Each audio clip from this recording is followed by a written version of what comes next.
আমার ভাই হুসাইন কই? হুসাইনকে ডেকে ডেকে আমার পাশে আনো। হুসাইন খবর পাইয়া দৌড়াই আইসা দেখে বড় ভাইয়ের সমস্ত চেহারা সবুজ হয়ে গেছে। একটা চিৎকার মারছে, মা মা গো, তোমার দোয়া বুঝি আজকে কবুল হয়ে যায়। দৌড়ে যাইয়া হাসাইনের গলায় ধরছে, ভাই রে ভাই, কে তোমার এই অবস্থা করেছে? আমি হুসাইন তার প্রতিশোধ নিব। হাসাইন টাইনা টাইনা গলায় ধরে দুই গালে চুমাইতেছে, ছোট ভাই তো, ভাইরে প্রতিশোধ নিস না, নানার উম্মতের জন্য মায়ের দোয়া কবুল হয়ে গেছে। হাসাইন একটা কথা তোরে বলে যায়, কিছুদিন পর তোর উপরও বিপদ আসবে রে, আমার মায়ের দোয়া তোর বেলায়ও তো কবুল হয়েছে। হাসাইন, যেদিন বিপদে আসবে রে, কেউ তো তোর পাশে আসবে না রে হাসাই হুসাইন। এদিন আমি তো ভাই কাছে থাকতাম, আমিও তো দুনিয়ায় থাকতেছি না।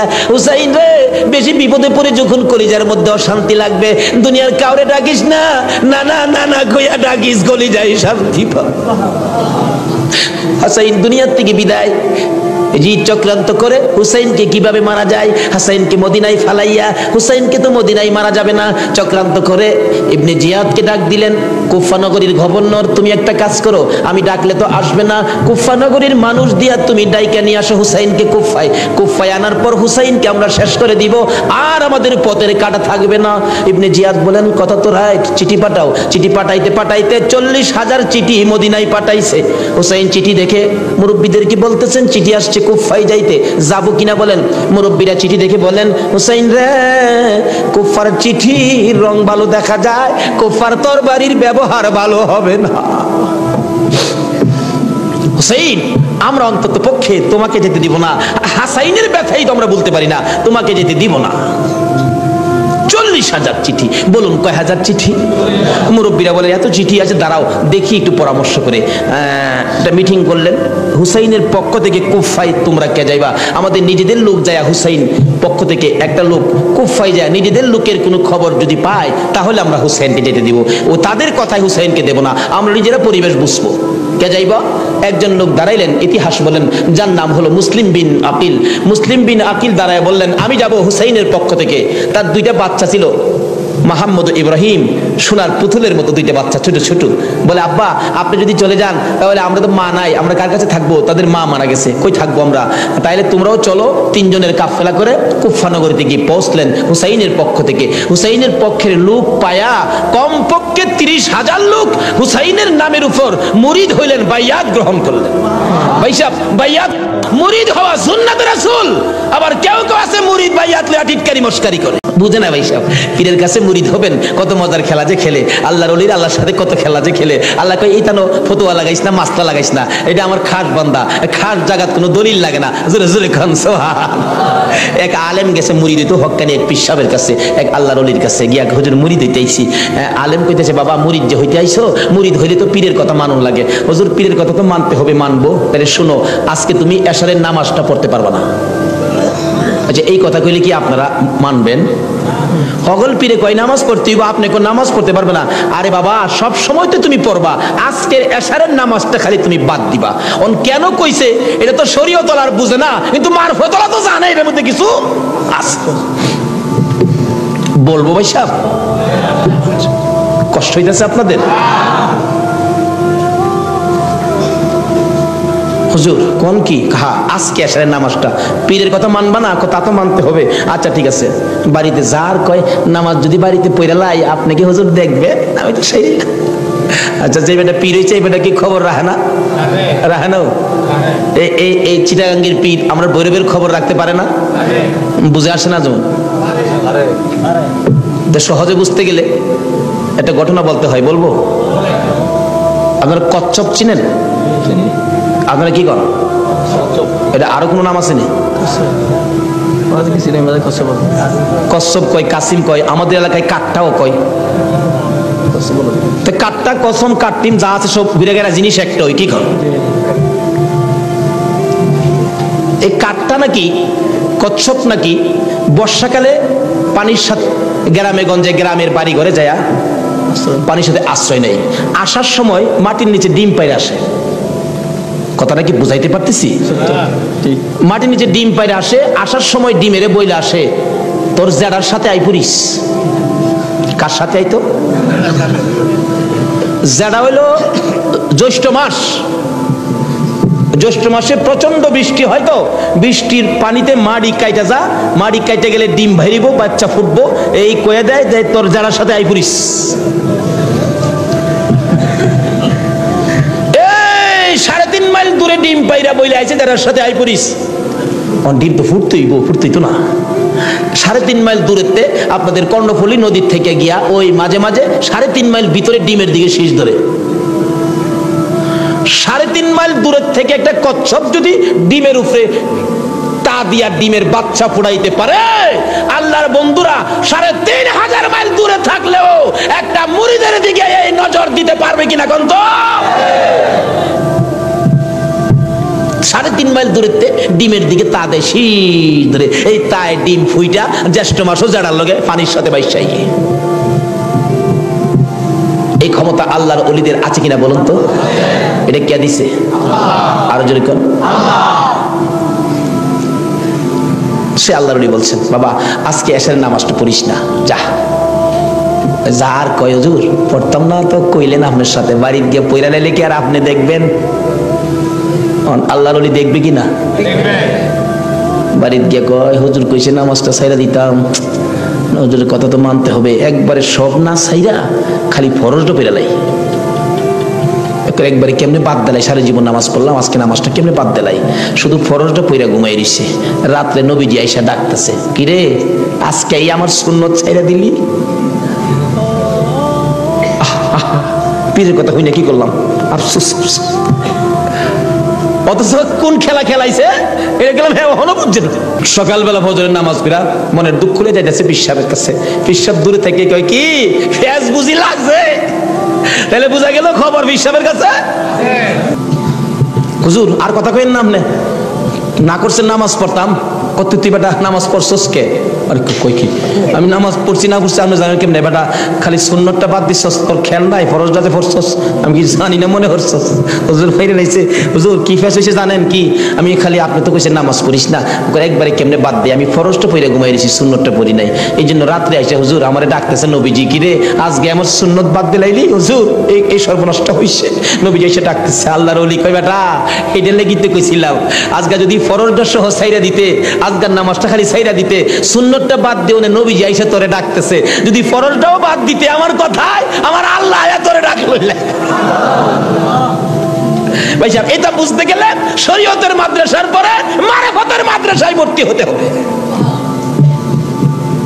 জানি চট্টগ্রামটা পীর মাসের দিক দিয়া বাংলাদেশের মধ্যে আপনারা উপরে আছেন, এই জন্য আমরা আপনাদেরকে শ্রদ্ধা করি। আল্লাহ হায়াত দেখ সকলকে, সকলে বলুন আমিন। যাই হোক ওইদিকে আমার আলোচনা না, আমার আলোচনা হলো কারবালা। যাই হোক কারবালার দিকে পৌঁছে গেছি, আধা ঘন্টা সময় দিতে রাজি আছেন না আপনারা? আসুন আসুন, হাইরে কারবালা যাচ্ছি এবার কারবালা। এবার চিঠি পাইলেন কয় হাজার? মুসলিম বিন আকিল চলে গেলেন, 30,000 লোক মুরিদ হলেন, বাইয়াত গ্রহণ করলেন। খালি কয় মুসলিম বিন আকিল হুসাইনকে কুফায় আনেন না, আমরা হুসাইনকে দেখতাম। তো কুফা নগরী বড় মসজিদে বসে মুসলিম বিন আকিল চিঠি লেখলেন, হুসাইন আর কোনো ভয় নাই, এখানে পরিবেশ আপনার জন্য পাগল, আসলেও পাগল, কিন্তু খারাপ তো খালি এজিদের বংশ। চিঠি পাওয়া মাত্র আপনি চলে আসেন। চিঠি গিয়ে পৌঁছে মহরমের 1 তারিখ। হুসাইন 6 মাসের শিশু আলী আসগর সহ মেয়ে পুরুষ মিলে 72 জনের কাফেলা নিয়ে রওনা হলেন কুফার দিকে, যেহেতু চিঠি পাইছে মুসলিম বিন আকিলের হাতে। ওদিক দিয়ে যেই চিঠি পাঠাইছে শুনছে, ইবনে জিয়াদ এজিদের পক্ষের লোক আইসা সবাইকে সরিয়ে দিয়ে, লম্বা ঘটনা, মুসলিম বিন আকিলকে মসজিদের বারিন্দার মধ্যে ফালাইয়া গলায় ছুরি চালাইয়া জব করে দিলেন। মুসলিম বিন আকিলের 2টা ছোট্ট ছোট্ট বাচ্চা ছিলেন, মোহাম্মদ ও ইব্রাহিম। 2টা বাচ্চা 12 বছর 13 বছর, সোনার পুতুল। খবর পাইলেন বাবাকে জব করে দিয়েছে, দৌড়াইয়া পালাই রে, জঙ্গলায় যায় লুকায়।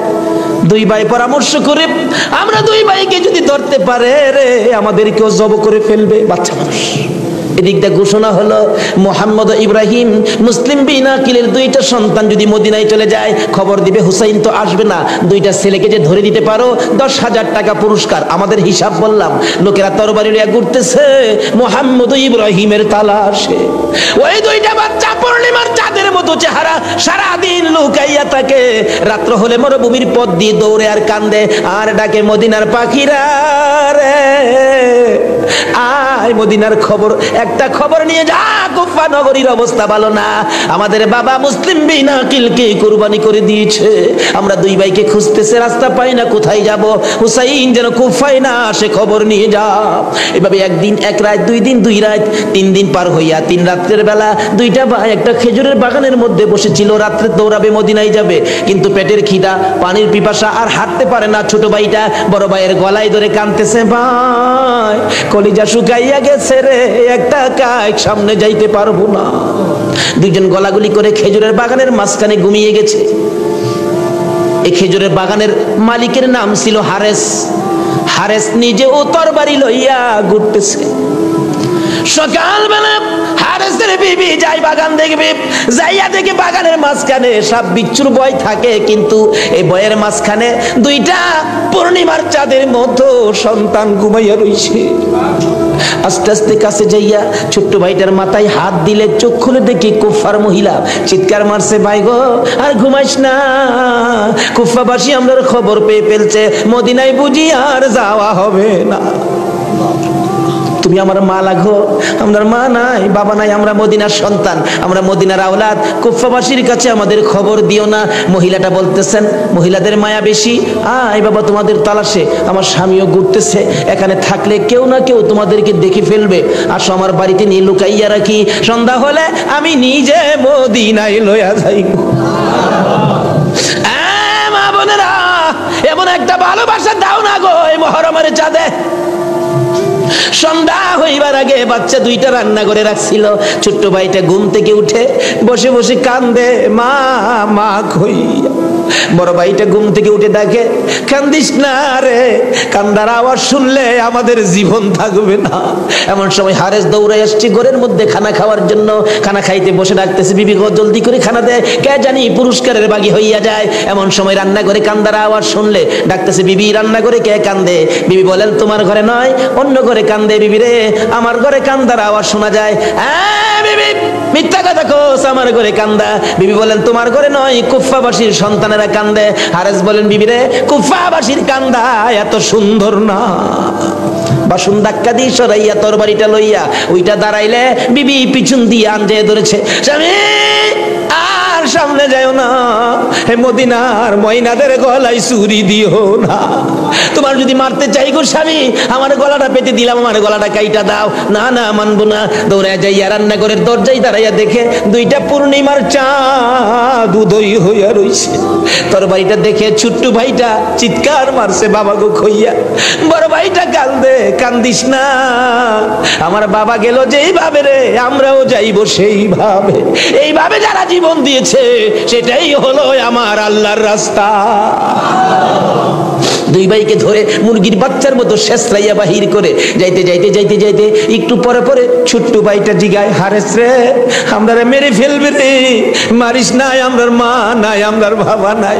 আকাশের দিকে তাকাইয়া ডাকে, আরে আকাশের পাখিরা রে, আর একটা খবর নিয়া হুসাইনের কাছে পৌঁছে দে, হুসাইন যেন কুফায় না আসে। রওনা হলেন, যাইতে যাইতে সন্ধ্যা হয়ে যায়, পুরাত নদীর কিনার দিয়ে যাচ্ছে।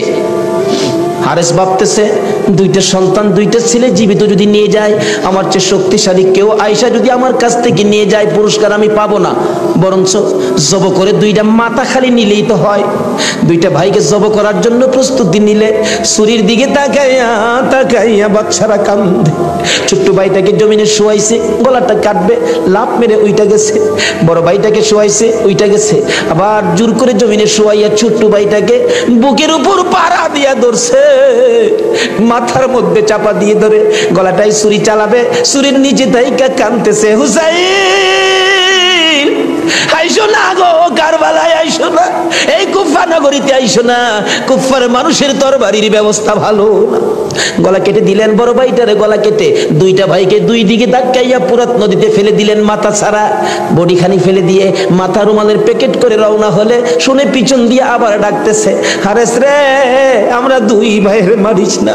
হারেস বলেন, মাথা কেটে নিয়ে আসলাম। আবার ডাকে কে? পিছনে যাইয়া দেখে দুই দিকে দুইটা বডি লাশ ছিল। দুইটা ভাই আবার একসাথে হইয়া এক ভাই আরেক ভাইয়ের আনজাইয়া ধরে রাখছে। আমার আল্লাহ বলেছে, আমার রাস্তায় যারা জীবন দেয় রে, তারা মরে না, তারা মরে না রে, তারা জীবিত। এই দুই ভাই প্রমাণ করে দিলেন তারা জীবিত। ওদিকে যায় না, ওদিক দিয়ে যাইতেছে এজিদের দরবারে পুরস্কার আনবে। এদিক দিয়া ইমাম হুসাইন 72 জনের কাফেলা লইয়া গো আস্তে আস্তে কারবালার জমিনে আইসা পৌঁছে সন্ধ্যা হয়ে যায়। রাস্তা চিনে না।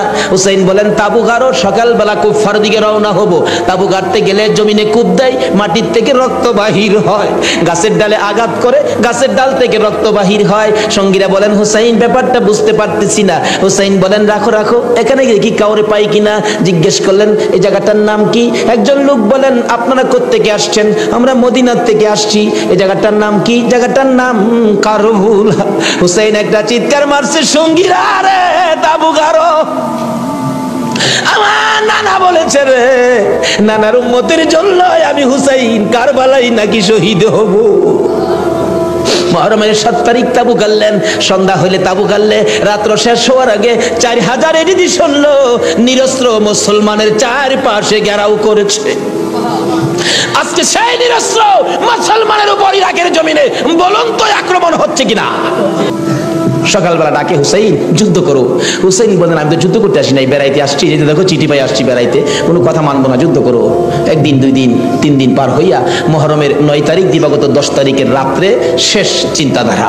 হুসাইন তাবুর বাতিরা জ্বালায় বলতেছেন তোমরা কথা শোনো। কি এখানে অবস্থা ভালো দেখা যায় না, যুদ্ধ করার তো কিছু নাই, তোমরা আমার একটা কথা শোনো। কি? বাতিরা নিবাই দিলেন। নিবাই দিয়া বলতেছেন যে যেদিক দিয়া পারো কারবালা ছাইরা তোমার নিজেদের জান বাঁচাও, কিন্তু হুসাইন কারবালায় শহীদ নানার উম্মতের নাজাতের জন্য। সারা রাত কান্নাকাটি। পারবা? 9 তারিখ দিবাগত রাত্রে টিভির বর্তাটা বন্ধ রাখতে, রেডিওর চাবিটা বন্ধ রাখতে। হুসাইন কারবালায় সমস্ত লোকদেরকে 72 জনের কাফেলা নিয়ে কান্দে, আর আমরা সেই তারিখে টিভি চালাই। কিসের মহব্বত আর কিসের মায়া আর কিসের নামাজ তুমি পড়েছো? যদি কথা দিতে পারো 9 তারিখ দিন গিয়া রাত্রে টিভি আর চালাবো না, আর গান বাজনা করবো না। হুসাইন তোমার জন্য ওই ফুলসিরাতের কিনারে দাঁড়ায় থাকবে। সকাল হয়ে যায়, ফজর আজান দিলে নামাজ পড়ে। নামাজ পড়লেন, এত বিপদ তারপরও হুসাইন নামাজ ছাড়ে না পড়ে। তাহলে বোঝা গেল এই নামাজ ছাড়া গেলে হুসাইনকে পাবো না। নামাজ পড়ে কোরআন শরীফ পড়তে বসছেন, এমন সময় শাহরবানু 6 মাসের বাচ্চাটা নিয়ে ডাকতেছেন স্বামী, স্বামী গো 3 দিন পর্যন্ত খানা পিনা কিচ্ছু নাই তাবুতে, এই মরুভূমির গরমের তাপে বাচ্চাটার কলিজা পর্যন্ত শুকায় গেছে, দেখো জিহ্বাটা নাড়াতে পারতেছে না, 6 মাস কথা বলতে পারে না, তো একটু পানি যদি খাওয়াইতে পারো মনে হয় বাচ্চাটা বেঁচে যাবে, না হয়তো বাচ্চাটা মরে যাবে। হুসাইন কো দাও দাও দাও, কুলে নিয়ে কাঁদতেছে আর ডাকতেছে, এই যে সৈন্যরা রে, এরকম বাচ্চা তো তোদেরও আছে, দুষ করলে আমরা করছি, এই তো কোনো দুষ করে নাই, একটু পানি বাচ্চাটারে দে, আমার নানা না হইলে কিচ্ছুই হইতো না, এই পানি হইতো না, আজকে আমার নানার আওলাদ মারা যাবে পানির জন্য, একটু পানি দে, অনুরোধ তোদের কাছে, একটু পানি বাচ্চাটারে দে, আমাদেরকে দরকার নাই, বাচ্চাটারে দে। এভাবে ডাকতেছে আর যাইতেছে, দূর থেকে একটা এদিকে সৈন্য হুসাইনের দিকে লক্ষ্য করে তীর মারলেন, তীর আইসা হুসাইনের গায়ে তো লাগলো না, হুসাইনের কুলে 6 মাসের শিশুর কলিজাটার মাঝখান দিয়ে তীর ঢুকে গেছে। আলী আসগর বাবার মুখের দিকে তাকাইয়া জিহ্বাটা বাহির করে দিছে, দুইটা চোখ উল্টাইয়া চোখের পানি ছেড়ে ছেড়ে বুঝাইতেছে, বাবা গো মায়ের কাছে বলে দিও আর জীবনে পানি চাইতাম না। হুসাইন বলেন টান দিয়ে তীরটা যখন খুলে ফেললাম, তীরের আগার মধ্যে আমার বাবার কলিজা সিরা আইসা পড়ছে। মৃত শিশু কুলে লইয়া তাবুর পাশে যাইয়া লম্বা ঘটনা ডাকতেছে, ও শাহরবানু কোথায়, কেন? এই যে নাও তোমার ছেলেরে পানি খাওয়াইছি, বেরিয়ে দেখে মা দুকিনি বাবার জিহ্বা বাহির হইয়া রইছে, চোখ দুইটা উল্টা লইছে, বুকের মধ্যে রক্ত দেখা যায়, চিৎকার মারছে, বাবু আমার বাবা কুল পানি খাইছে গো। এই জমিনে যে নবীর জন্য সব বানাইছো সেই নবীর উম্মত পানি পায় না, তীর খায়া মরে আর কলিজা মানে না। এইভাবে কাঁদতেছিলেন, মুহররমের 10 তারিখ সকালবেলা আলী আকবর 18 বছরের পালোয়ান দৌড়ায় আসছেন। মা কেন কান্দো? দেখাইলেন দেখো তোমার 6 মাসের ছোট্ট ভাইয়ের অবস্থা। আলী আকবর দেখে আর সহ্য করতে পারে না, রক্ত হাতে নিয়ে বলতেছেন মাবুদ গো, এ রক্ত সি কসম খাইলাম এরি দি সৈন্যরে ছাড়বো না। যুদ্ধ শুরু হয়ে যায় মুহররমের 10 তারিখ। আলী আকবর যুদ্ধ করতে করতে পিপাসিত ক্লান্ত হইয়া তাঁবুতে ফিরে এসে ডাকতেছেন মা, মা এক গ্লাস পানি যদি খাওয়াইতে পারো কথা দিলাম সমস্ত কারবালার সৈন্য এই দিদি সৈন্য ওদেরকে আমি খতম করে ফেলবো। মা চোখের পানি ছেড়ে ছেড়ে বলেন আলী আকবর রে, পানি যদি থাকতো তোর ভাই কি তীর খায়া মরতো? নাই রে বাবা, পানি নাই, পানি নাই। মায়ের পায়ে সালাম করলেন আর চোখের পানি ছেড়ে দিলেন। মা, মা গো বিদায় দাও গো, দেখা হবে হাসরের ময়দানে। যাইতে যাইতে যাইতে যাইতে একটু যাই আবার ফিরে ফিরে চাই, মা বিদায় দাও, দেখা হবে হাসরের ময়দানে। মা দুইটা হাত বাড়ায় ডাকে, আর ফিরে ফিরে চাইস না রে বাবা, আর ফিরে চাইস না, সহ্য হয় না। যুদ্ধ করতে করতে আলী শহীদ। এইভাবে পুরুষ যারা ছিল সব শহীদ, শুধুমাত্র বাকি জয়নাল আবদিন বিমারি আর ইমাম হুসাইন। হুসাইন তরবারিটা নিয়ে পোশাক পরে তৈয়ার হলেন। জয়নাল আবদিন দাঁড়াইতে পারে না, পড়ে যায়। তারপরেও ডাকে হুসাইন গো তুমি যাইও না, আমি জয়নাল যাব। বিমারি উঠতে পারে না, তবু হুসাইনের পক্ষে যাইতে চায়। আর আমরা শক্তিশালী হইয়াও হুসাইনের পক্ষে যাইতে চায় না। এবার বলতেছেন জয়নাল রে তুমি যাইও না, তুমি যদি যুদ্ধের ময়দানে শহীদ হয়ে যাও নবীর বংশের বাতি টুকুন কে জ্বালাবে। হুসাইন যুদ্ধে চলে যায়। লম্বা ঘটনা সংক্ষেপ করে দিলাম। মুহররমের 10 তারিখ যুদ্ধ করতে করতে তীরের আঘাত বল্লমের আঘাত লাগে আর রক্ত জর্জর করে পড়ে, রক্তে জামা ভিজে যায়, গোড়ার পিঠ পর্যন্ত লাল হয়ে যায়। আরে রক্তে লালে লাল হইল কারবালার ময়দান, বলুন রক্তে লালে লাল হইল। শহীদ হলো ইমাম হুসেন নবীর জানের জান, শহীদ হলো ইমাম হুসেন নবীর জানের জান। রক্তে লালে লাল হইল কারবালার ময়দান, আইরে রক্তে লালে লাল হই। এজিদ সেনা সীমার এসে হুসাইনের বুকে বসে, এজিদ সেনা সীমার এসে হুসাইনের বুকে বসে, ছুরি দিয়ে কাটে গলা বাঁচে না আর প্রাণ, ছুরি দিয়ে কাটে গলা বাঁচে না আর প্রাণ। রক্তে লালে লাল হইল কারবালার ময়দান, আইরে রক্তে লালে লাল হইল। দুধের শিশু আলিয়াস গরে পানি চাইলো মায়ের দ্বারে, দুধের শিশু আলিয়াস গরে পানি চাইলো মায়ের দ্বারে, পানি পানি বলে সে যে দিয়ে গেল প্রাণ, পানি পানি বলে সে যে দিয়ে গেল প্রাণ। রক্তে লালে লাল হইল কারবালার ময়দান, আইরে রক্তে লালে লাল হইল। শহীদ হলো ইমাম হুসেন নবীর জানের জান, শহীদ হলো ইমাম হুসেন নবীর জানের জান। রক্তে লালে লাল হইল কারবালার ময়দান, আইরে রক্তে লালে লাল হইল।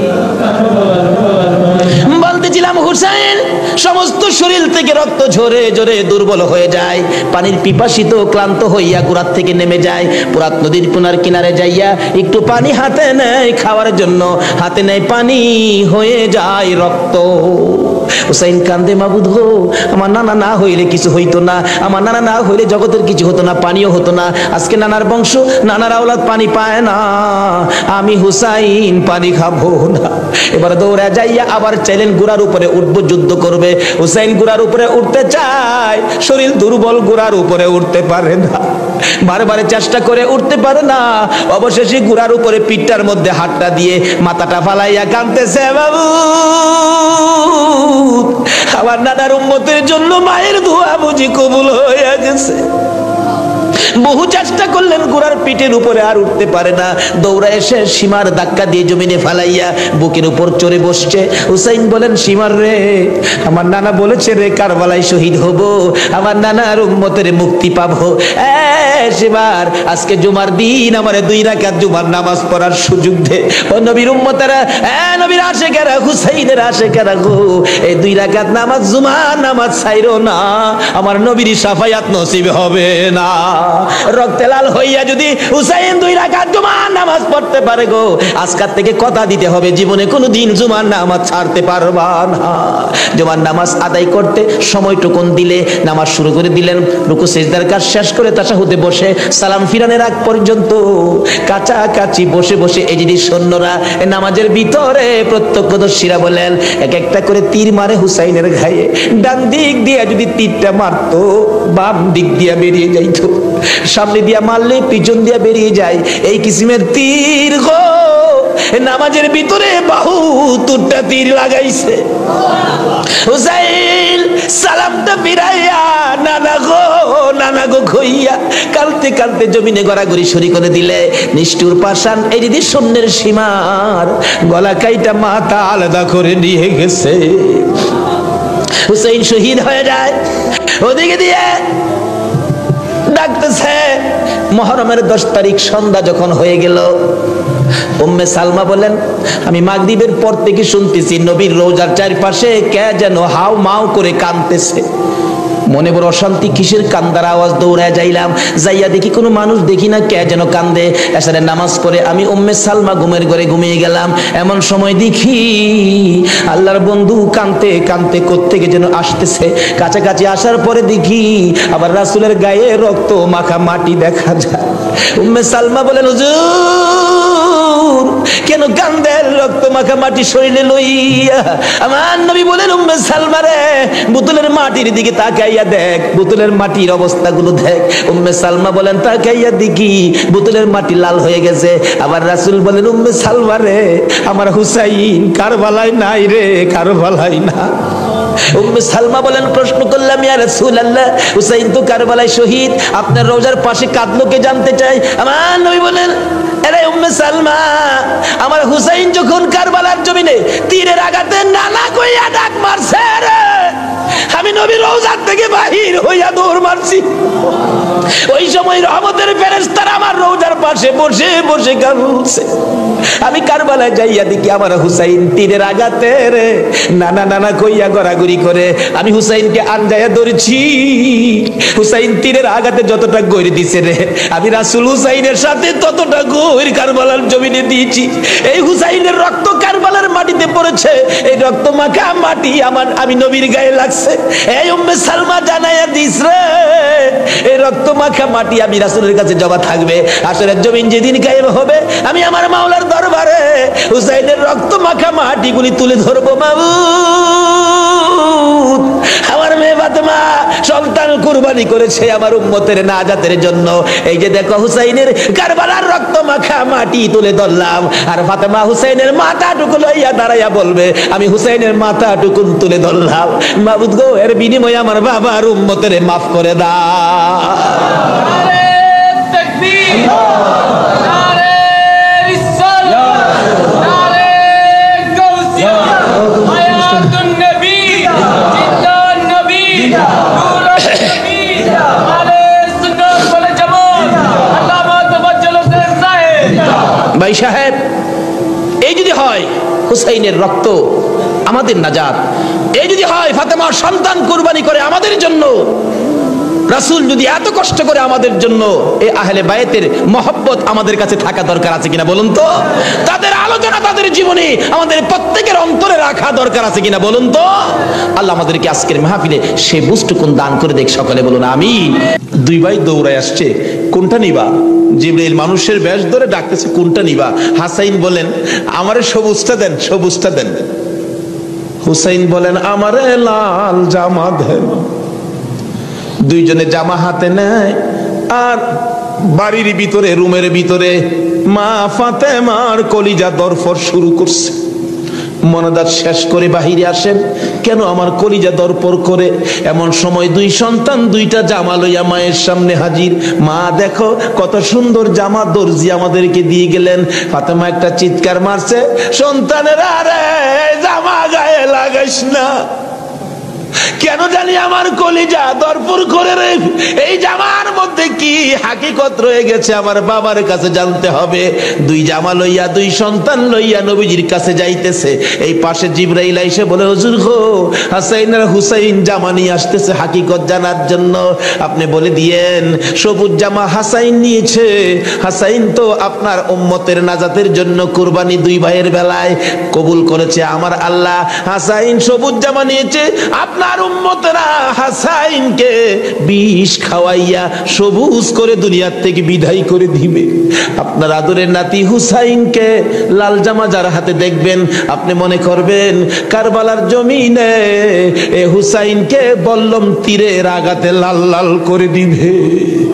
আমার নবী হাসাইন হুসাইন কাছে আসলে অন্য সময় খুশি হতেন, আজকে দেখে দূর থেকে চোখের পানি ছেড়ে দিলেন। ফাতেমা বলেন, বাবা গো, অন্যদিন খুশি হইতে আজকে কেন কান্দো বুঝতে পারতেছি না। আমার নবী বলেন, ফাতেমা রে আয় আমার হাসাইন আর হুসাইন লইয়া, দুইজনকে বুকে লইয়া কান্দে বাবু, আমার উম্মতের নাজাত দিবানি।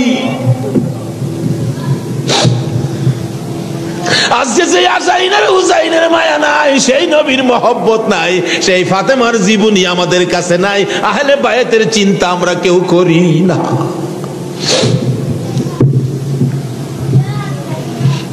নবীজি কুল থেকে ছেড়ে দিলেন, হাসাইন আসো, তোমার জামাটা খুব সুন্দর হয়েছে।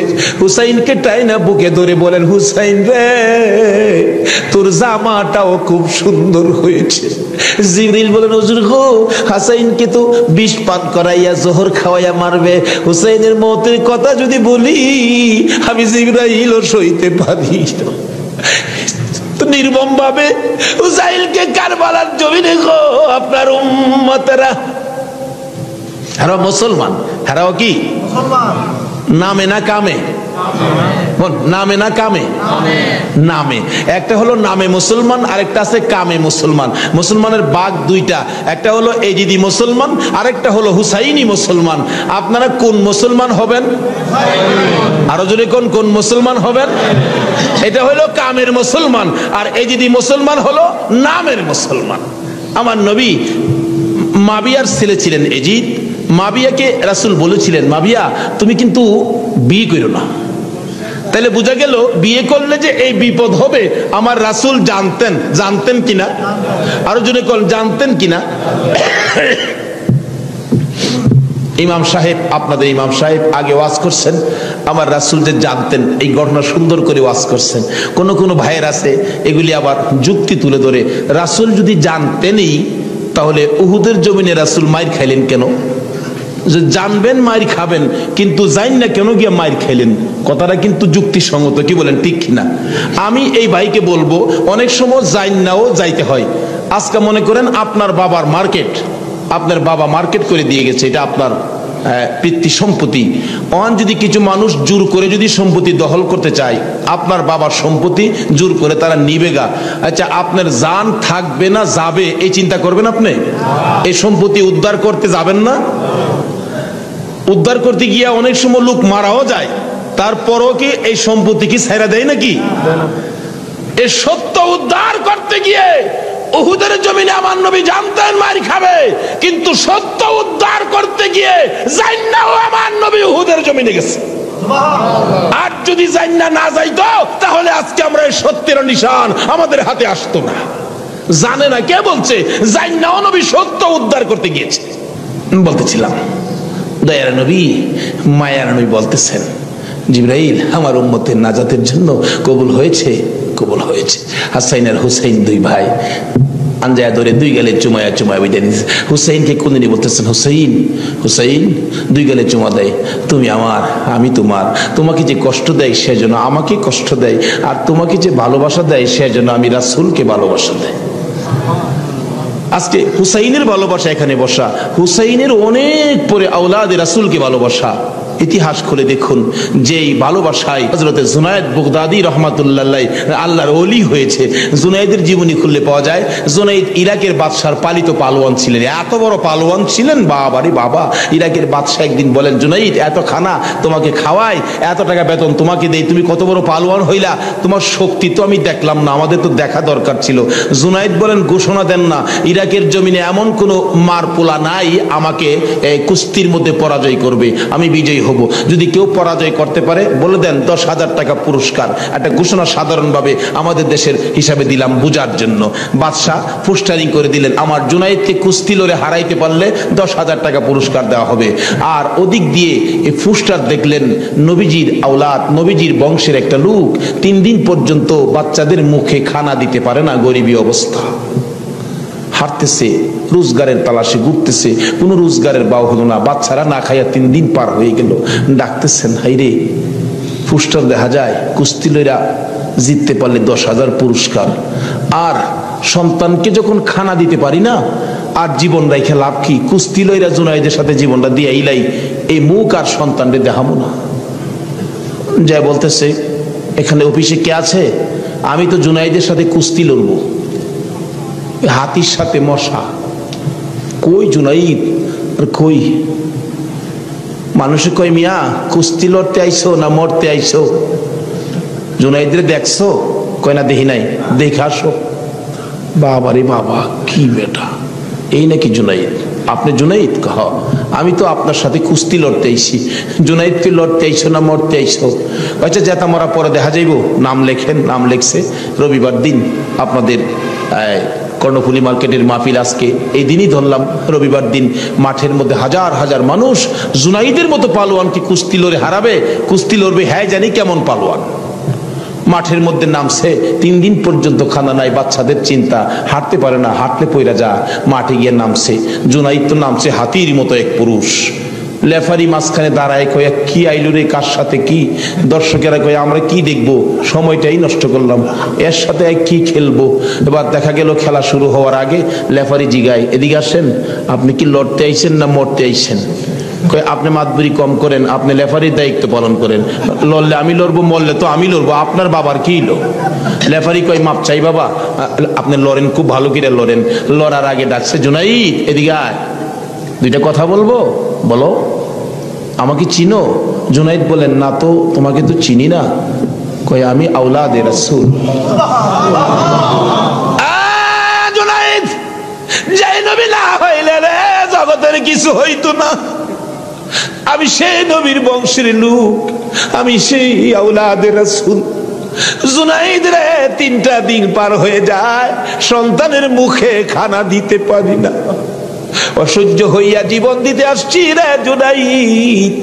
তুই পারবি নি আজকে আওলাদে রাসূলের মুখে হাসি ফুটাইতে, আজকের ময়দানে রাসূলের বংশের কাছে পরাজয় বরণ করতে? জুনায়েদ বলেন, ওই লোকটাই আমার সাথে কথা বলে সামনে দাঁড়াইয়া, আমি শুনি পিছন দিয়ে আমার নবী মদিনার থেকে ডাকে, জুনায়েদ রে পারবি নি রে আমি আওলাদে রাসূলের মুখে হাসি ফুটাইতে? এবার জুনায়েদ 2টা চোখের পানি জর্জর করে ছেড়ে দিলেন। লেফারি সাহেব, বাঁশি বাজাও খো, জীবনের খেলা হবে। বাঁশি বাজাইলেন, খেলা শুরু হলো। আওলাদে রাসূল জুনায়েদের গায়ে আঙ্গুলটা লাগাইলে জুনায়েদ চিত হয়ে জমিনে পড়ে গেছে। লোকেরা বলেন মানি না, আবার লাগাও। আবার লাগাইলে, আঙ্গুল লাগাইলে জমিনে পড়ে গেছে। লোকেরা বলেন মানি না, আবার লাগাও, বুঝে আসে না। আমার নবী বলেন, জুনায়েদ রে এই খেলা কিন্তু ফাইনাল খেলা। আমার নবীর ডাকে জুনায়েদ কানটা পেতে শুনে জবাব দেন, ইয়া রাসূলুল্লাহ, জীবন দিবই, আপনার ভালোবাসা ছাড়বো না। আরে নবীর প্রেমের পাগল যারা প্রেম খেলা খেলে, হাইরে নবীর প্রেমের পাগল যারা প্রেম খেলা খেলে, নবীর প্রেমে ওয়াজ করনি দন্ত দেয় ফেলে, নবীর প্রেমে ওয়াজ করনি দন্ত দেয় ফেলে, নবীর প্রেমের পাগল যারা প্রেম খেলা খেলে, হাইরে নবীর প্রেমের পাগল। হানজালা পাগল ছিল নবীর প্রেমে জীবন দিল, হানজালা পাগল ছিল নবীর প্রেমে জীবন দিল। গোসল করাইল তারে ফেরেশতার দলে, গোসল করাইল তারে ফেরেশতার দলে।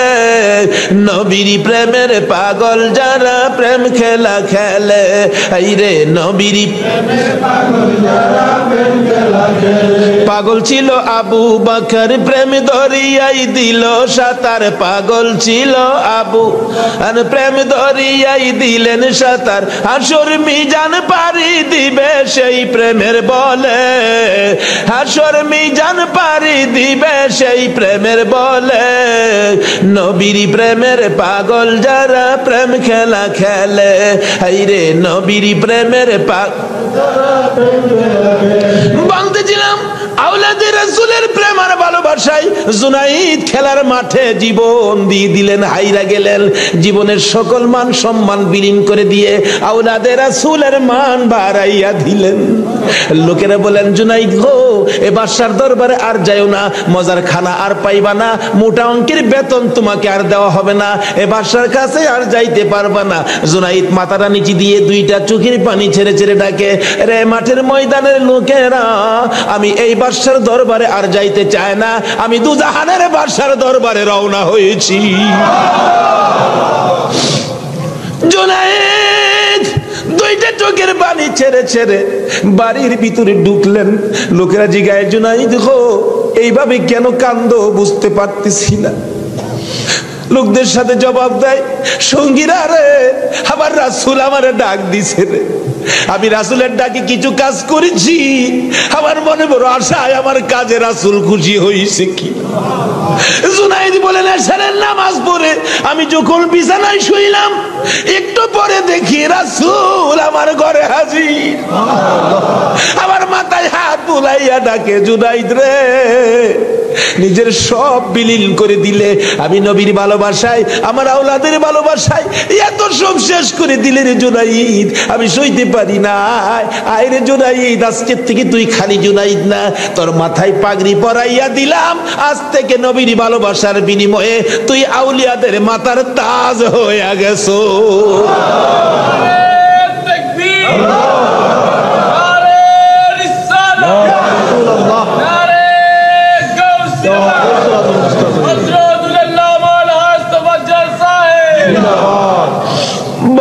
বলতেছিলাম আওলাদে রাসূলের ভালোবাসায় যদি পালোয়ান আল্লাহর ওলি হয়ে যায়, আর যেই নবীকে বলেছেন, যেই নবী ঘোষণা দিয়েছেন, হুসাইন তুমি আমার, আমি তোমার, তোমাকে যে কষ্ট দেই সে যেন আমাকে কষ্ট দেয়, তোমাকে যে ভালোবাসবে সে যেন আমাকে ভালোবাসলো। বলুন আজকে যারা হুসাইনের ভালোবাসায় বসে আছেন গো, বলুন আমার নবী ভালোবাসা দিবে কিনা? আমার নবী যাকে ভালোবাসে আল্লাহ তাকে ভালোবাসবে কিনা বলুন তো? কষ্ট হইতেছে ভাই, কারবালায় যাচ্ছি, আর আধা ঘন্টা সময় দেবেন? আল্লাহ কবুল করো সকলে বললাম।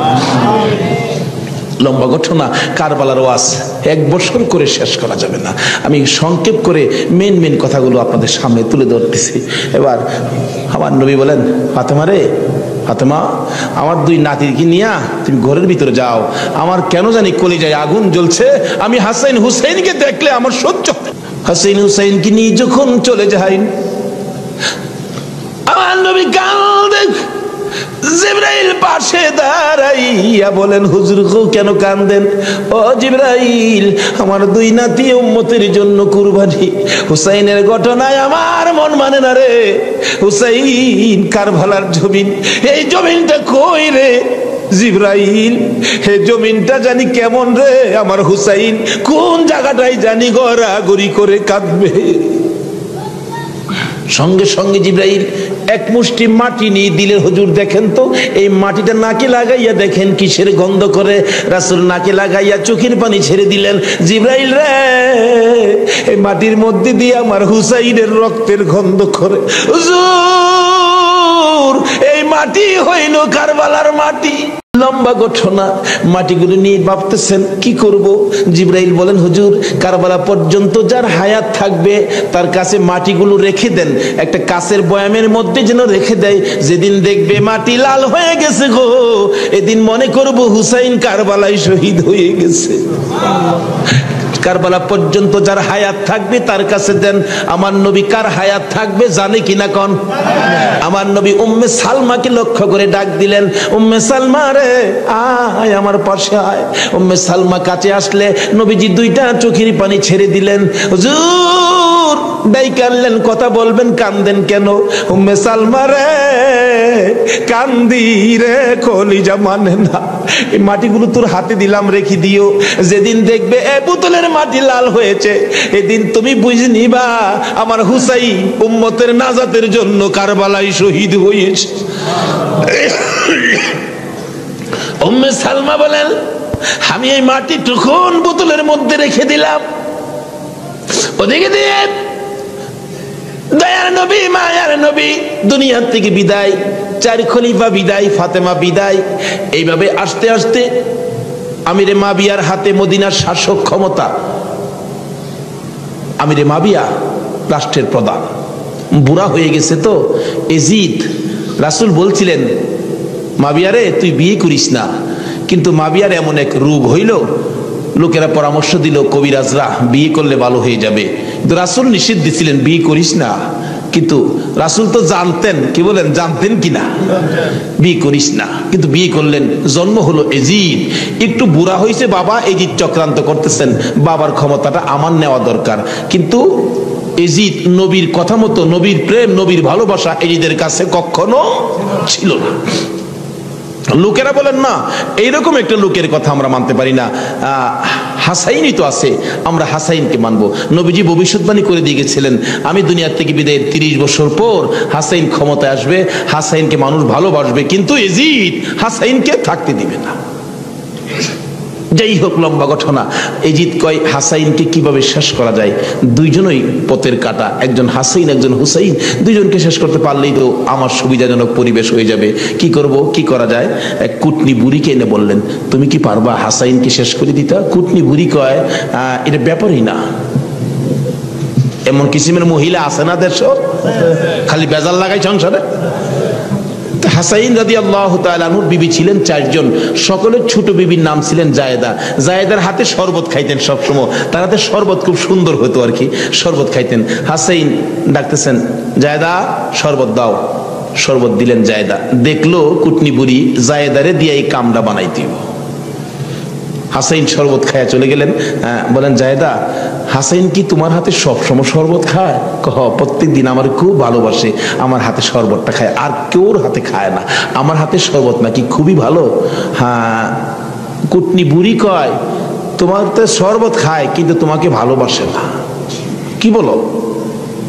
আমি জানি ভালোবাসে, তুমি জানলে কি হবে, আমরা দূরের থেকে যা দেখি তোমার সবচেয়ে কম ভালোবাসে। একটা কাম করো, মেয়েরা কিন্তু খুব সরল মানুষ, সহজে বুঝ মাইনা যায়, একটা কাজ করো। কি?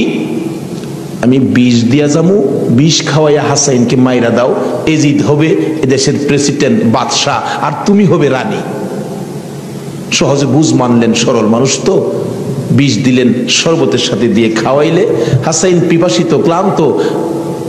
জায়েদা শরবত দাও, শরবতের সাথে বিষ দিলেন, খাইলেন। খাওয়ার পরে বলতেছে, জায়েদা আজকে শরবতটা যেন কেমন কেমন লাগে, কি যেন গন্ধ করতেছে। জায়েদা বলেন, না তো কিচ্ছুই না, কিন্তু দেখা গেল কিছুক্ষণ পর হাত পাগুলি অবশ্যই আসতেছে, সমস্ত চেহারা লীল হয়ে গেছে, খালি জিহ্বাটা নড়তেছে, দুইটা চোখের পানি ছেড়ে দিছে। জায়েদা বুঝিছি, আজকে বুঝি নানার উম্মতের নাজাতের জন্য মায়ের দোয়া বুঝি আজকে কবুল হয়ে যাবে। জায়েদারে, না না তোরে কিছু বলবো না, আমার ভাই হুসাইন কই? হুসাইনকে ডেকে ডেকে আমার পাশে আনো। হুসাইন খবর পাইয়া দৌড়াই আইসা দেখে বড় ভাইয়ের সমস্ত চেহারা সবুজ হয়ে গেছে। একটা চিৎকার মারছে, মা মা গো, তোমার দোয়া বুঝি আজকে কবুল হয়ে যায়। দৌড়ে যাইয়া হাসাইন হুসাইনের গলায় ধরছে, ভাই রে ভাই, কে তোমার এই অবস্থা করেছে, আমি হুসাইন তার প্রতিশোধ নিব। হাসাইন টাইনা টাইনা গলায় ধরে দুই গালে চুমাইতেছে, ছোট ভাই তো, বাইরে প্রতিশোধ নিস না, নানার উম্মতের জন্য মায়ের দোয়া কবুল হয়ে গেছে। হাসাইন একটা কথা তোরে বলে যায়, কিছুদিন পর তোর উপরও বিপদ আসবে রে, আমার মায়ের দোয়া তোর বেলায় তো কবুল হয়েছে। হাসাইন যেদিন বিপদে আসবে রে, কেউ তো তোর পাশে আসবে না রে হুসাইন। এদিন আমি তো ভাই কাছে থাকতাম, আমিও তো দুনিয়ায় থাকতেছি না। হুসাইন রে, বেশি বিপদে পড়ে যখন কলিজার মধ্যে অশান্তি লাগবে, দুনিয়ার কাউরে ডাকিস না, নানা নানা কইয়া ডাকিস, কলিজায় শান্তি পাব। হাসাইন দুনিয়ার থেকে বিদায়, জিদ চক্রান্ত করে হুসাইনকে কিভাবে মারা যায়, হাসাইনকে মদিনায় ফালাইয়া, হুসাইনকে তো মদিনায় মারা যাবে না, চক্রান্ত করে ইবনে জিয়াদকে ডাক দিলেন, কুফা নগরীর গভর্নর, তুমি একটা কাজ করো, আমি ডাকলে তো আসবে না, কুফা নগরীর মানুষ দিয়া তুমি ডাইকা নিয়ে আসো হুসাইনকে কুফায় আনার পর হুসাইনকে আমরা শেষ করে দিব, আর আমাদের পথের কাটা থাকবে না।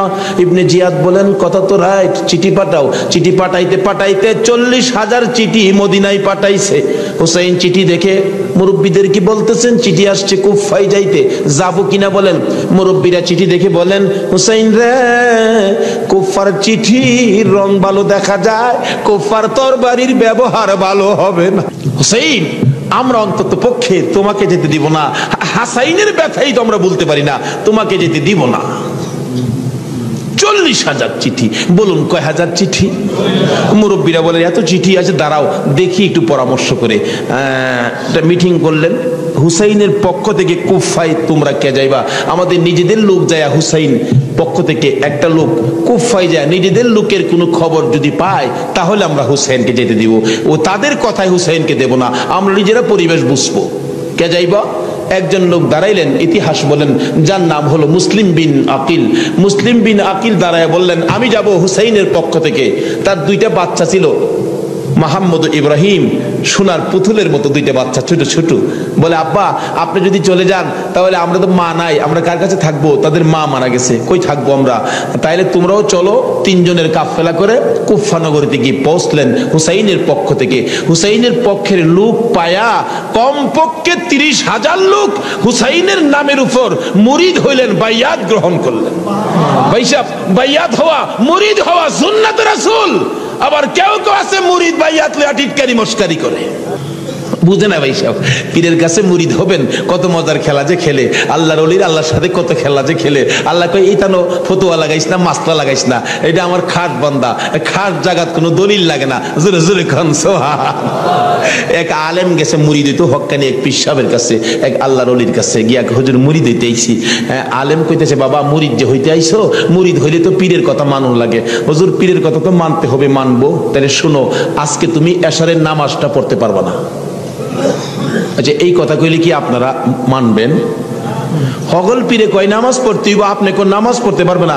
আরে বাবা, সব সময় তো তুমি পড়বা, আজকের এশারের নামাজটা খালি তুমি বাদ দিবা। অন কেন কইছে, এটা তো শরীয়ত আর বুঝে না, কিন্তু মারফতলা তো জানে এর মধ্যে কিছু আছে। বলবো ভাই সাহেব, কষ্ট হইতেছে আপনাদের? হুজুর কোন কি, হ্যাঁ আজকে এশারের নামাজটা, পীরের কথা মানবা না? তা তো মানতে হবে। আচ্ছা ঠিক আছে, বাড়িতে যার কয় নামাজ যদি বাড়িতে পড়ে লাই, আপনাকে হুজুর দেখবে, আমি তো সেই। আচ্ছা, যে বেটা পীর হইছে, এই বেটা কি খবর রাখে না? রাখে না? এই চিটাগাঙ্গের পীর আমরা ভৈরবের খবর রাখতে পারে না? বুঝে আসে না? যেমন সহজে বুঝতে গেলে একটা ঘটনা বলতে হয়, বলবো? আপনারা কচ্ছপ চিনেন? আপনারা কি করেন? এটা আরো কোনো নাম আছে নি? কচ্ছপ কয়, কাসিম কয়, আমাদের এলাকায় কাঠটাও কয়। কাঠটা, কসম, কাঠটিম যা আছে সব ঘুরে গেরা জিনিস একটা, ওই কি কর। এই কাঠটা নাকি, কচ্ছপ নাকি বর্ষাকালে পানির সাথে গ্রামে গঞ্জে, গ্রামের বাড়ি ঘরে যায় পানির সাথে আশ্রয় নেই, আসার সময় মাটির নিচে ডিম পাইরে আসে। কথাটা কি বুঝাইতে পারতেছি?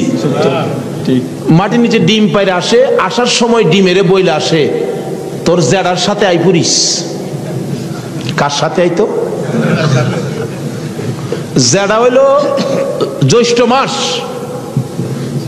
জ্যৈষ্ঠ মাসে প্রচন্ড বৃষ্টি হয়, তো বৃষ্টির পানিতে মাড়ি কাইটা যা, মাড়ি কাইটা গেলে ডিম ভাইরিব, বাচ্চা ফুটবো, এই কয়ে দেয় যে তোর জেডার সাথে আই পুরিস।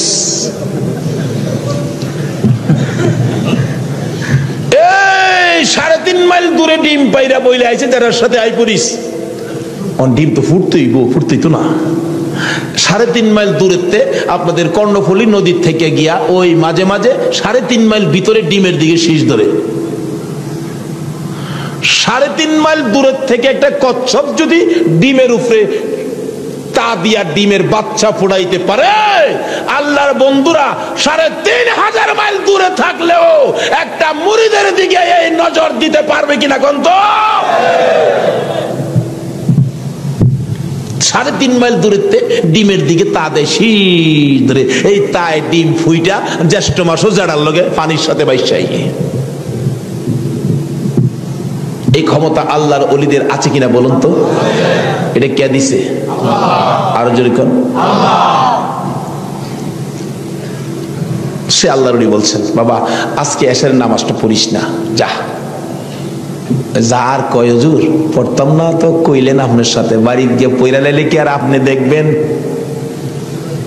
আল্লাহর ওলি দেখবে কি না?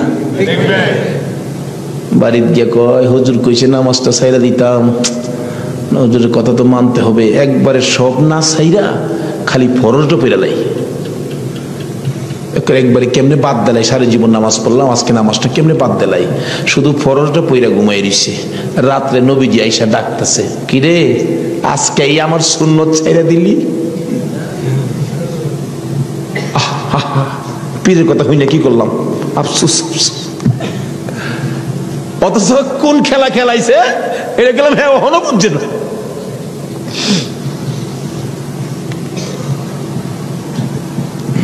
সকালবেলা ফজরের নামাজ পড়া মনের দুঃখ খুলে যাইতেছে পিসাবের কাছে। পিসাব দূরে থেকে কয় কি ফেজ বুঝি লাগছে, তাহলে বুঝা গেল খবর পিসাবের কাছে। হুজুর আর কথা কইেন না, আপনি না করছেন নামাজ পড়তাম, কত তুই বেটা নামাজ পড়ছস কে?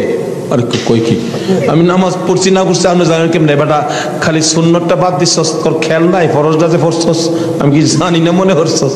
হুজুর বাইরে রইছে, হুজুর কি ফেস হইছে জানেন কি? আমি খালি আপনি তো কইছেন নামাজ পড়িস না, একবারে কেমনে বাদ দেই, আমি ফরজটা পড়ে ঘুমাই রইছি, সুন্নতটা পড়ি নাই, এই জন্য রাত্রে আইসা হুজুর আমারে ডাকতেছে নবীজি, কি রে আজকে আমার সুন্নত বাদ দিলাইলি হুজুর, এই সর্বনষ্ট হইছে।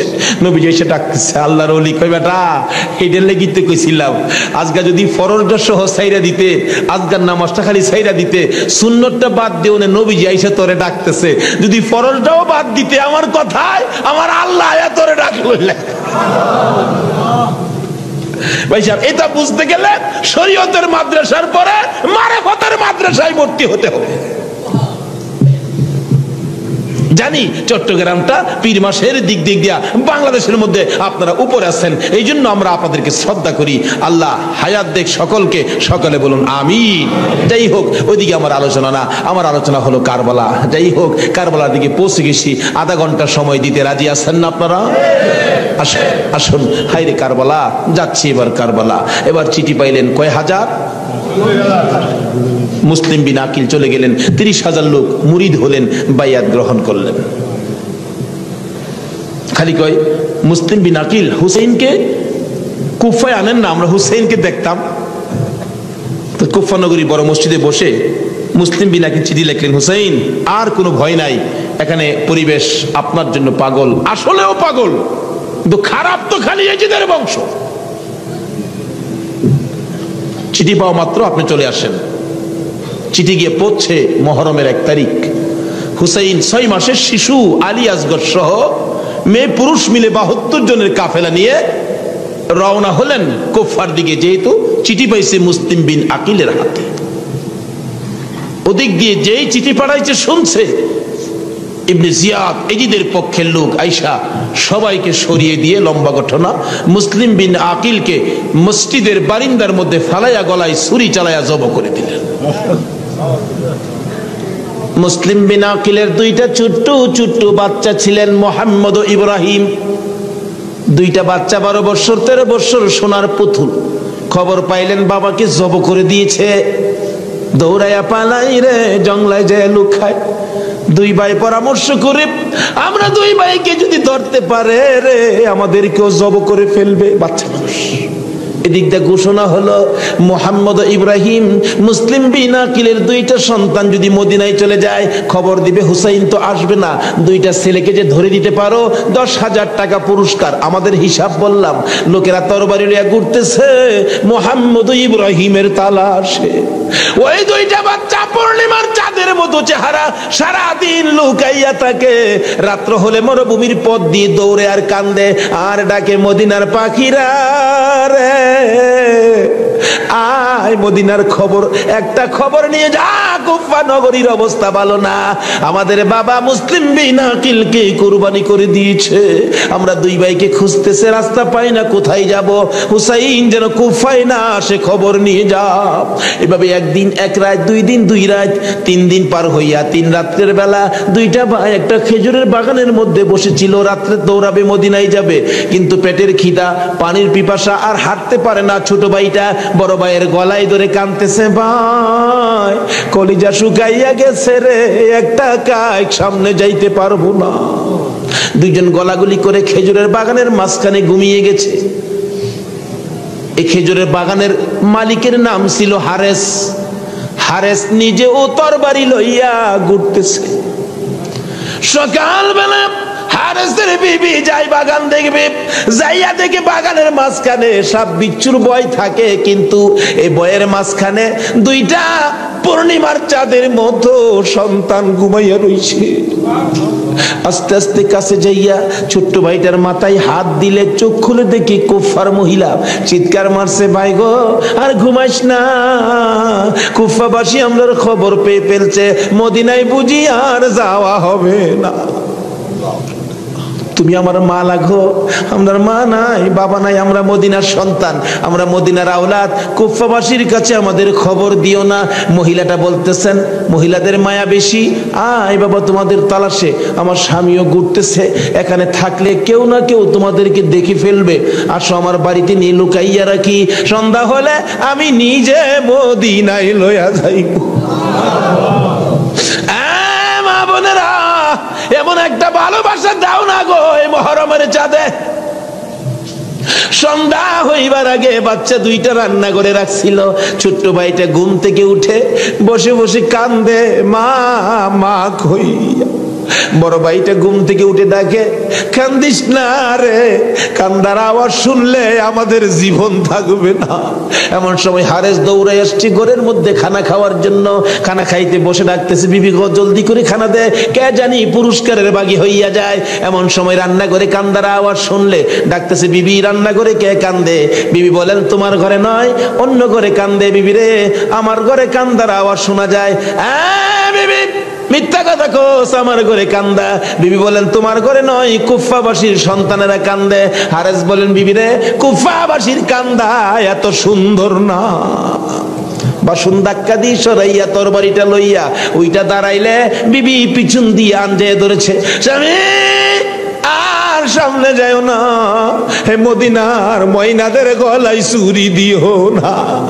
তোমার যদি মারতে চাই গো স্বামী, আমার গলাটা পেতে দিলাম, আমার গলাটা কাইটা দাও। না না, মানবো না। দৌড়ে যাইয়া রান্নাঘরের দরজায় দাঁড়াইয়া দেখে দুইটা পূর্ণিমার চাঁদ উদয় হইয়া রইছে। তরবারিটা দেখে ছোট্ট ভাইটা চিৎকার মারছে, বাবা গো খইয়া।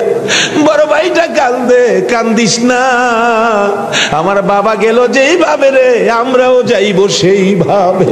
এইভাবে যারা জীবন দিয়েছে সেটাই হলো আমার আল্লাহর রাস্তা। দুই ভাইকে ধরে মুরগির বাচ্চার মতো শেষরাইয়া বাহির করে যাইতে যাইতে যাইতে যাইতে একটু পরে পরে ছোট্ট ভাইটা জিগায়, হারেস রে, আমরা মেরে ফেলবে রে, মারিস নাই, আমরার মা নাই, আমরার বাবা নাই। আকাশের দিকে তাকাইয়া ডাকে, আরে আকাশের পাখিরা রে, আয় একটা খবর নিয়া হুসাইনের কাছে পৌঁছে দে, হুসাইন যেন কুফায় না আসে। রওনা হলেন, যাইতে যাইতে সন্ধ্যা হয়ে যায়। পুরাত নদীর কিনার দিয়ে যাচ্ছে। হারেস ভাবতেছে দুইটা সন্তান, দুইটা ছেলে জীবিত যদি নিয়ে যায়, আমার চেয়ে শক্তিশালী কেউ আয়েশা যদি আমার কাছ থেকে নিয়ে যায়, পুরস্কার আমি পাবো না, বরঞ্চ জব করে দুইটা মাথা খালি নিলেই তো হয়। দুইটা ভাইকে জব করার জন্য প্রস্তুতি নিলে ছুরির দিকে তাকাইয়া তাকাইয়া বাচ্চারা কান্দে। ছোট্ট ভাইটাকে জমিনে শুয়াইছে, গলাটা কাটবে, লাফ মেরে উইটা গেছে। বড় ভাইটাকে শুয়াইছে, উইটা গেছে।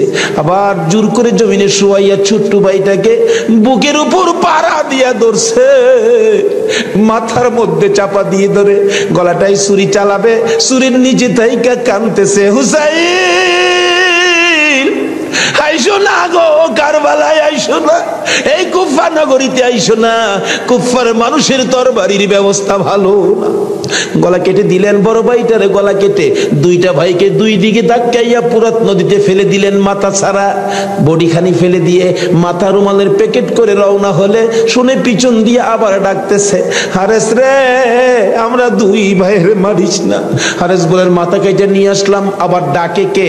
পিছনে যাইয়া দেখে দুই দিকে দুইটা বডি লাশ ছিল। দুইটা ভাই আবার একসাথে হইয়া এক ভাই আরেক ভাইয়ের আনজাইয়া ধরে রাখছে। আমার আল্লাহ বলেছে আমার রাস্তায় যারা জীবন দেয় রে তারা মরে না, তারা মরে না রে, তারা জীবিত। এই দুই ভাই প্রমাণ করে দিলেন তারা জীবিত। ওদিকে যায় না, ওদিক দিয়ে যাইতেছে এজিদের দরবারে পুরস্কার আনবে। এদিক দিয়া ইমাম হুসাইন 72 জনের কাফেলা লইয়া গো আস্তে আস্তে কারবালার জমিনে এসে পৌঁছে সন্ধ্যা হয়ে যায়। রাস্তা চিনে না। হুসাইন বলেন তাবু গাড়ো, সকালবেলা কুফার দিকে রওনা হব। তাবু গাড়তে গেলে জমিনে কূপ দেয়, মাটির থেকে রক্ত বাহির হয়, গাছের ডালে আঘাত করে গাছের ডাল থেকে রক্ত বাহির হয়। সঙ্গীরা বলেন হুসাইন ব্যাপারটা বুঝতে পারতেছি না। হুসাইন বলেন রাখো রাখো, এখানে কি কাউরে পাই কিনা জিজ্ঞেস করলেন এই জায়গাটার নাম কি। একজন লোক বলেন আপনারা কোত্থেকে আসছেন? আমরা মদিনার থেকে আসছি। এই জায়গাটার নাম কি? জায়গাটার নাম কারবুলা। হুসাইন একটা চিৎকার মারছে, সঙ্গীরা রে তাবু গাড়ো। আমার নানা বলেছে রে, নানার উম্মতের জন্য আমি হুসাইন কারবালাই নাকি শহীদ হব। মুহররমের 7 তারিখ তাবু গাড়লেন। সন্ধ্যা হইলে তাবু গাড়লে রাত্র শেষ হওয়ার আগে 4000 এডিদি শুনল নিরস্ত্র মুসলমানের চারপাশে ঘেরাও করেছে। আজকে সেই নিরস্ত্র মুসলমানের উপর ইরাকের জমিনে বলুন তো আক্রমণ হচ্ছে কিনা। সকালবেলা ডাকে হুসাইন যুদ্ধ করো। হুসাইন বলেন আমি তো যুদ্ধ করতে আসি নাই, বেড়াইতে আসছি। এই যে দেখো চিঠি পাই আসছি বেড়াইতে, কোনো কথা মানবো না, যুদ্ধ করো। একদিন, 2 দিন, 3 দিন পার হইয়া মুহররমের 9 তারিখ দিবাগত 10 তারিখের রাত্রে শেষ চিন্তাধারা। হুসাইন তাবুর বাতিরা জ্বালায় বলতেছেন তোমরা কথা শোনো। কি এখানে অবস্থা ভালো দেখা যায় না, যুদ্ধ করার তো কিছু নাই, তোমরা আমার একটা কথা শোনো। কি? বাতিটা নিবাই দিলেন। নিবাই দিয়া বলতেছেন যে যেদিক দিয়া পারো কারবালা ছাইরা তোমার নিজেদের জান বাঁচাও, কিন্তু হুসাইন কারবালায় শহীদ নানার উম্মতের নাজাতের জন্য। সারা রাত কান্নাকাটি। পারবা?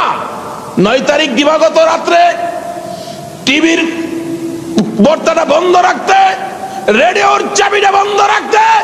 হুসাইন কারবালাই সমস্ত লোকদেরকে 72 জনের কাফেলা নিয়ে কান্দে, আর আমরা সেই তারিখে টিভি চালাই। কিসের মহব্বত আর কিসের মায়া আর কিসের নামাজ তুমি পড়েছো?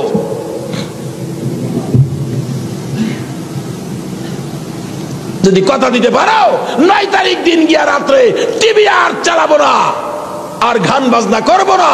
হুসাইন তোমার জন্য ওই ফুলসিরাতের কিনারে দাঁড়ায় থাকবে।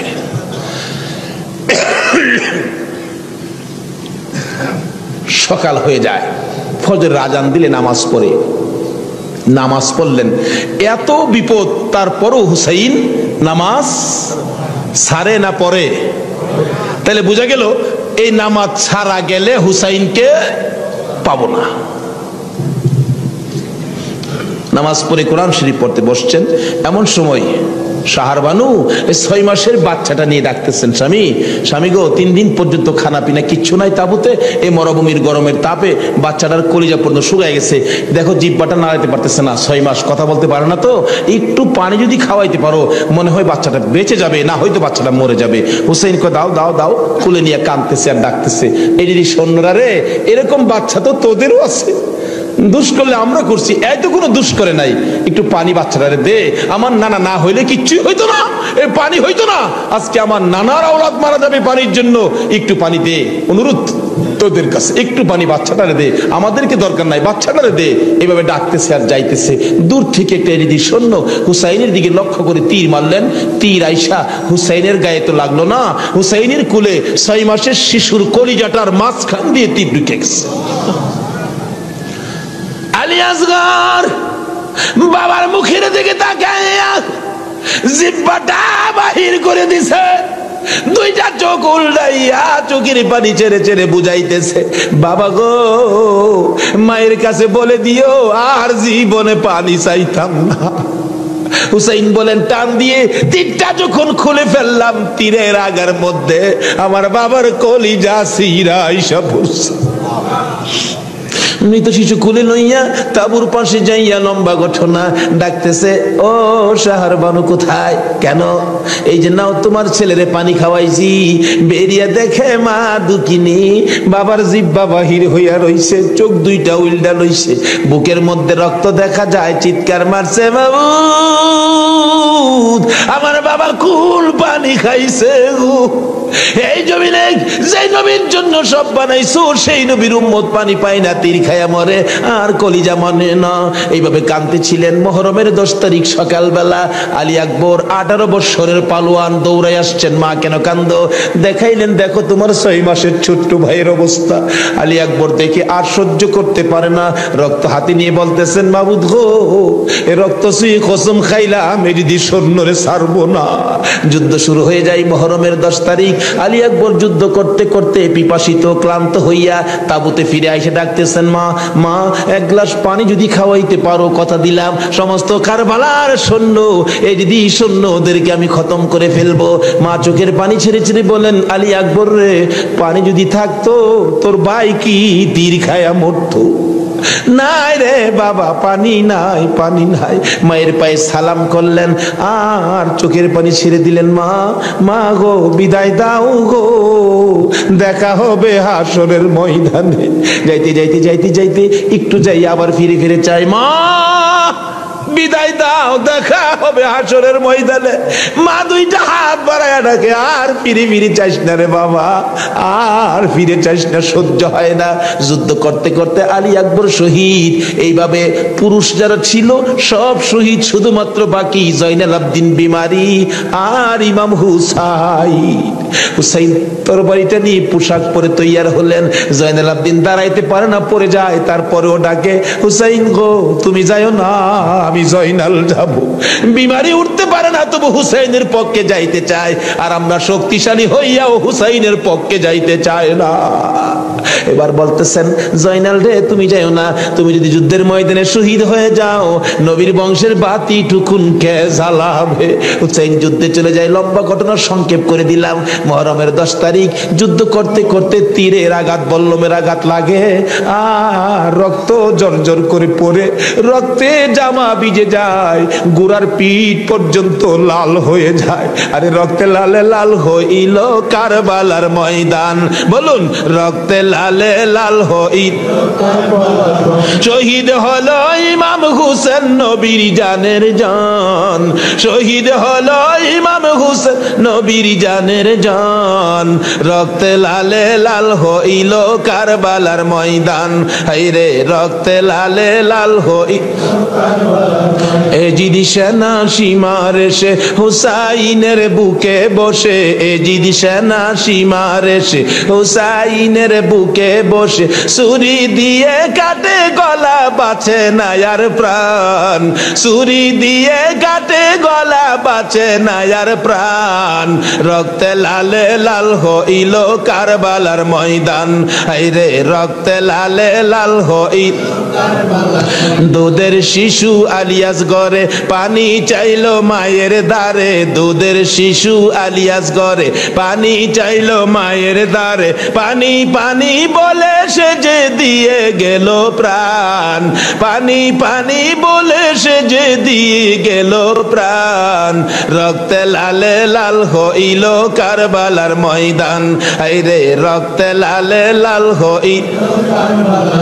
শহীদ হলো ইমাম হুসেন নবীর জানের জান, শহীদ হলো ইমাম হুসেন নবীর জানের জান, রক্তে লালে লাল হইল কারবালার ময়দান, আইরে রক্তে লালে লাল হই।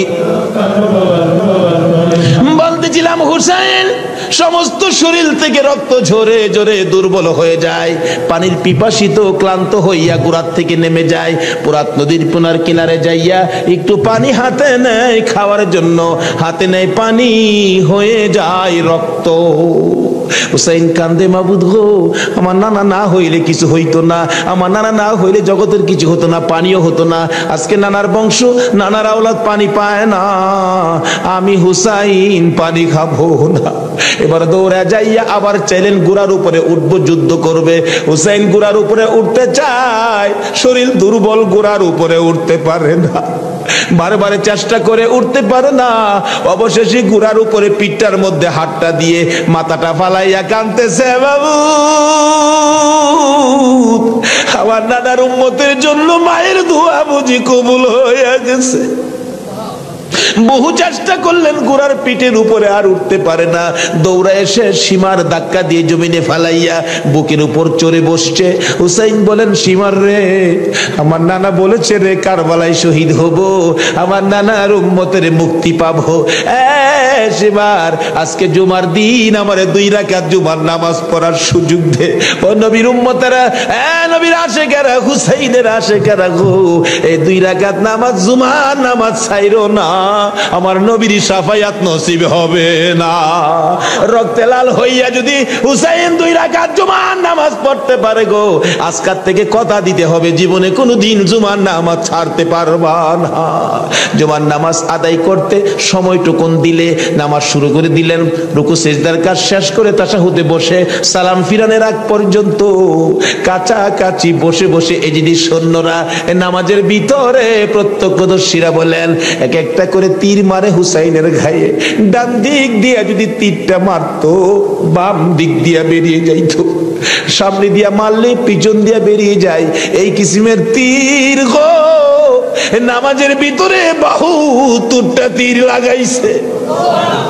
হুসাইন সালামটা ফিরাইয়া নানা গো কইয়া কালতে কালতে জমিনে গড়াগড়ি শুরু করে দিলে, নিষ্ঠুর পাষাণ এই যদি সৈন্যের সীমার গলা কাইটা মাথা আলাদা করে নিয়ে গেছে। হুসাইন শহীদ হয়ে যায়, ওদিকে দিয়ে ডাকতেছে।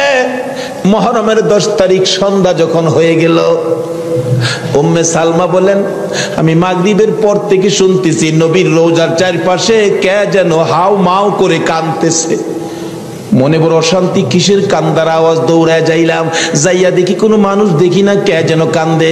এশারের নামাজ পড়ে আমি উম্মে সালমা ঘুমের ঘরে ঘুমিয়ে গেলাম, এমন সময় দেখি আল্লাহর বন্ধু কাঁদতে কাঁদতে কোত্থেকে যেন আসতেছে। কাছাকাছি আসার পরে দেখি আবার রাসূলের গায়ে রক্ত মাখা মাটি দেখা যায়। উম্মে সালমা বলেন, হুজুর কেন কান্দেন রক্ত মাখা মাটি শরীরে লইয়া? আমার নবী বলেন, উম্মে সালমা রে বোতলের মাটির দিকে তাকাইয়া দেখ, বোতলের মাটির অবস্থাগুলো দেখ। উম্মে সালমা বলেন, তাকাইয়া দেখি বোতলের মাটি লাল হয়ে গেছে। আবার রাসূল বলেন, উম্মে সালমা রে আমার হুসাইন কারবালায় নাই রে, কারবালায় না।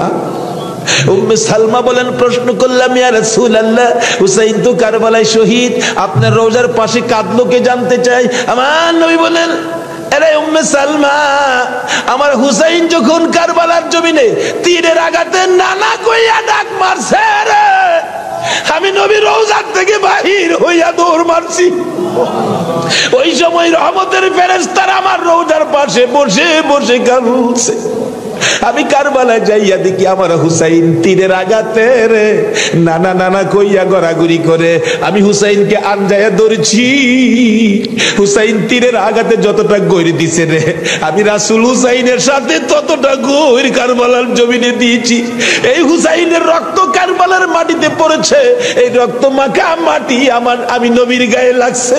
এই উম্মে সালমা জানাইয়া দিস রে, এই রক্ত মাখা মাটি আমি রাসূলের কাছে জমা থাকবে। আসরের জমিন যেদিন কায়েম হবে, আমি আমার মাওলার দরবারে হুসাইনের রক্ত মাখা মাটিগুলি তুলে ধরবো। মাবুদ, আমার মেয়ে ফাতেমা সন্তান কুরবানি করেছে আমার উম্মতের নাজাতের জন্য। এই যে দেখো হুসাইনের কারবালার রক্ত মাখা মাটি তুলে ধরলাম, আর ফাতেমা হুসাইনের মাথাটুকু লইয়া দাঁড়াইয়া বলবে আমি হুসাইনের মাথাটুকু তুলে ধরলাম। মাবুদ গো, এর বিনিময়ে আমার বাবার উম্মতের মাফ করে দাও। নারে তাকবীর, নারে রিসালাত, নারে গাউসিয়া, হায়াতুন নবী, জিন্দান নবী, নূরুন নবী, আলে সুন্নাত ওয়াল জামাত, আল্লামা তাফাজ্জল হোসেন সাহেব। ভাই সাহেব, এই যদি হয় হুসাইনের রক্ত আমাদের নাজাত, এই যদি হয় ফাতেমার সন্তান কুরবানি করে আমাদের জন্য, রাসূল যদি এত কষ্ট করে আমাদের জন্য, এই আহলে